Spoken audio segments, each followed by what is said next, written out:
नमस्ते, आवृत्ति वाणी में आपका फिर से स्वागत है। आपने ये लाइन तो ज़रूर सुनी होगी अपने घर के बुज़ुर्गों से। हमारे ज़माने में हम इतना काम करते थे, थकते ही नहीं थे।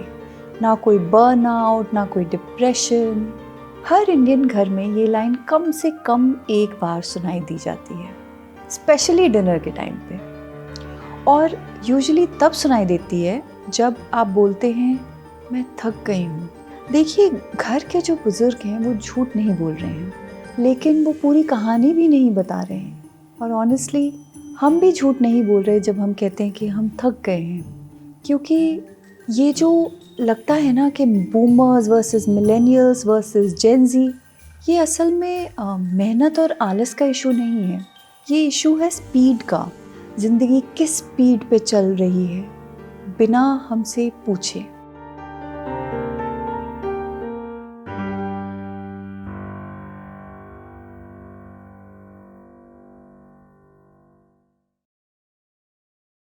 एंथ्रोपोलॉजिस्ट जब प्री इंडस्ट्रियल सोसाइटीज़ को स्टडी करते हैं तो एक बहुत इंटरेस्टिंग बात सामने आती है।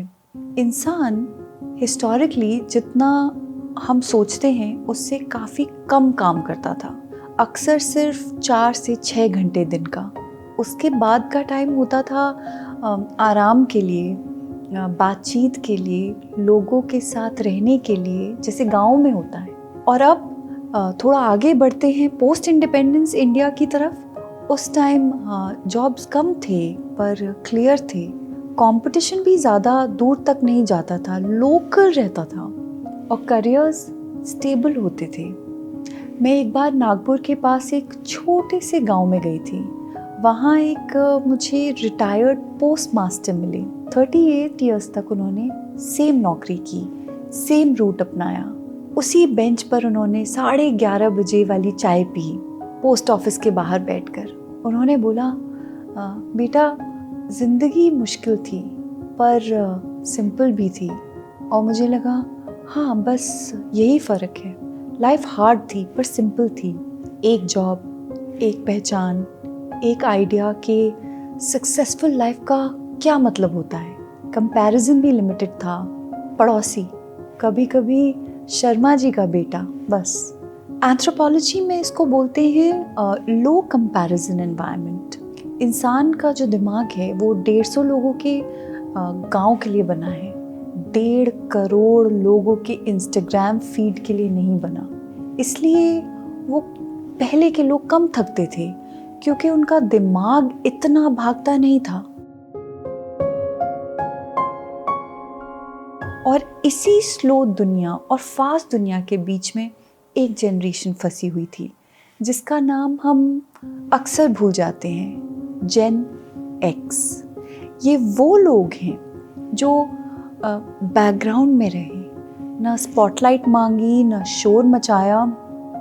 इन्होंने टाइपराइटर से कंप्यूटर तक का शिफ्ट देखा, पेंशन से परफॉर्मेंस अप्रेजल तक का शिफ्ट देखा है इन्होंने, लैंडलाइन से मोबाइल तक का ट्रांजिशन देखा है और हर बार चुपचाप एडजस्ट किया है। जेन एक्स ने पेरेंट्स को भी संभाला, बच्चों को भी संभाला और खुद के लिए भी कभी ज़्यादा सवाल नहीं पूछे। इनका एटीट्यूड था बस काम चलता रहना चाहिए। ना सिस्टम को ओपनली चैलेंज किया, ना सिस्टम से ज़्यादा एक्सपेक्ट किया, बस रिस्पॉन्सिबिलिटी उठाई बिना हैशटैग के, बिना वैलिडेशन के। इसलिए शायद ये जनरेशन थकी हुई कम लगती है, पर सच ये है, ये जनरेशन ही है जिसने चुपचाप बाकी सबको संभाला हुआ है। अब आज के हालात देखिए। आज इंदौर का 22 साल का लड़का बेंगलोर से compete कर रहा है, बर्लिन से कंपेयर हो रहा है, बॉस्टन के लोगों को इंस्टाग्राम पे फॉलो कर रहा है, और ये सब बिना कमरे से निकले। मैं एक ऐसे स्टूडेंट से मिली जो दिन में कॉलेज जाता है, रात को यूएस क्लाइंट के लिए फ्रीलांसिंग करता है और बीच बीच में रील्स बनाता है, जस्ट इन केस कुछ चल जाए तो। उसने मुझे बोला, मैम, काम से प्रॉब्लम नहीं है, प्रॉब्लम ये है कि पता नहीं चलता कि ये सब काम करेगा भी कि नहीं। तो सोचिए, आपके दादा दादी फिजिकली थकते थे, आज की जनरेशन मेंटली थकती है। कोई कंपैरिजन नहीं है, पर ये एक फैक्ट है। अलग मसल, सेम दर्द।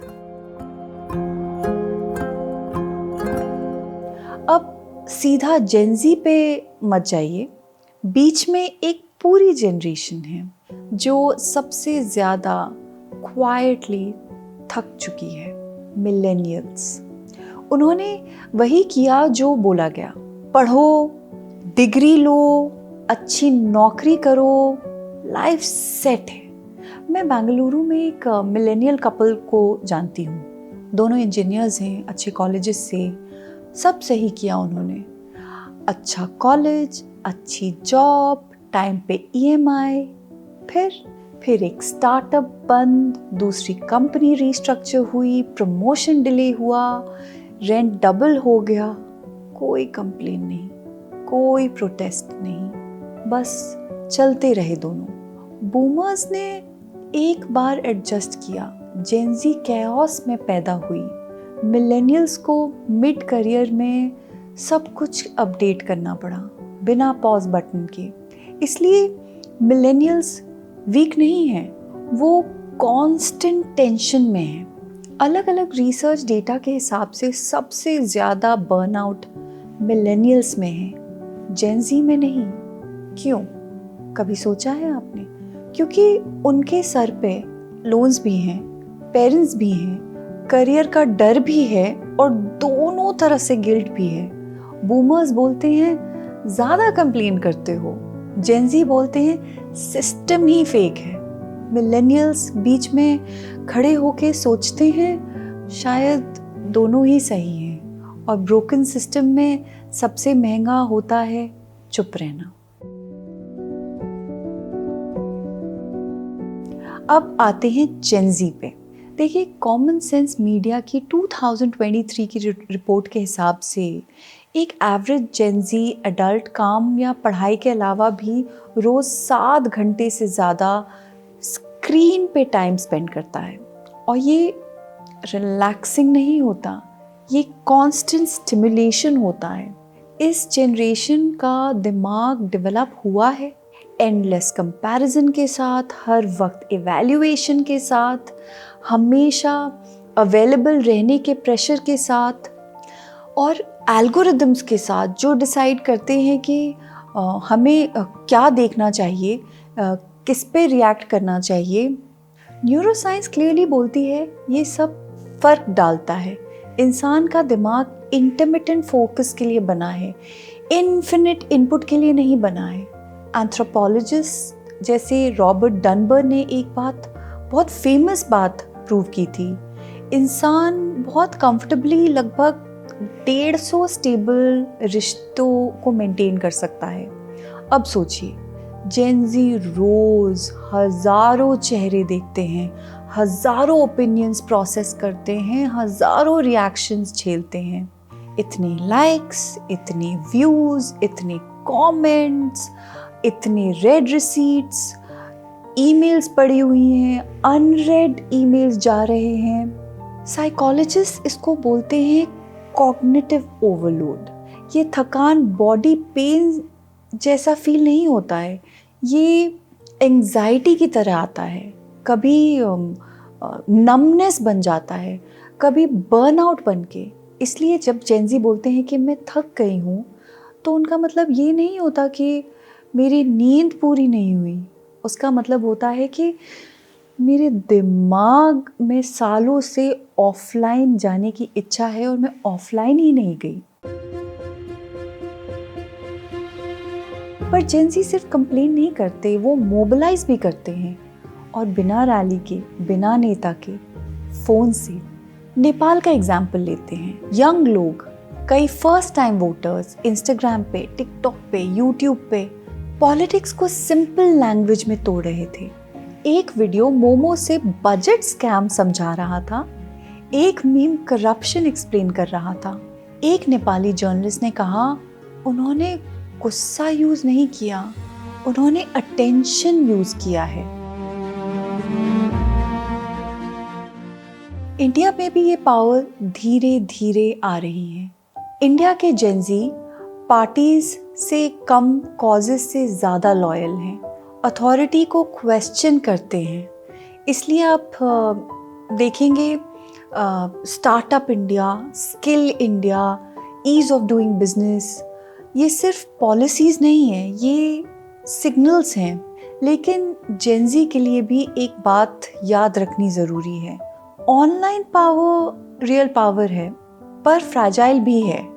एल्गोरिथम्स गुस्सा पसंद करते हैं, समझ नहीं। वायरल होना चेंज नहीं होता, रियल चेंज बोरिंग होता है, स्लो होता है, इंस्टीट्यूशंस बनाने पड़ते हैं। तो हमें क्या करना चाहिए? यहीं पे जनरेशन्स को एक दूसरे की ज़रूरत है। बूमर्स के पास एंड्योरेंस है, जेन एक्स के पास रिस्पॉन्सिबिलिटी की आदत है, मिलेनियल्स के पास सिस्टम्स की समझ है, जेन-ज़ी के पास स्पीड और मॉरल क्लैरिटी है। इंडिया को जनरेशन वॉर नहीं चाहिए, इंडिया को जनरेशन कोलैबोरेशन चाहिए।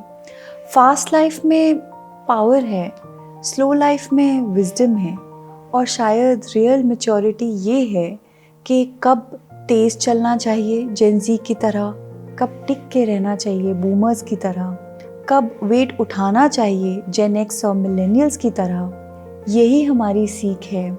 आज हम burn out, mental health, depression, meaning of life, dignity of work की बात कर रहे हैं। ये वीकनेस नहीं है, ये मेरे ख्याल से प्रोग्रेस है।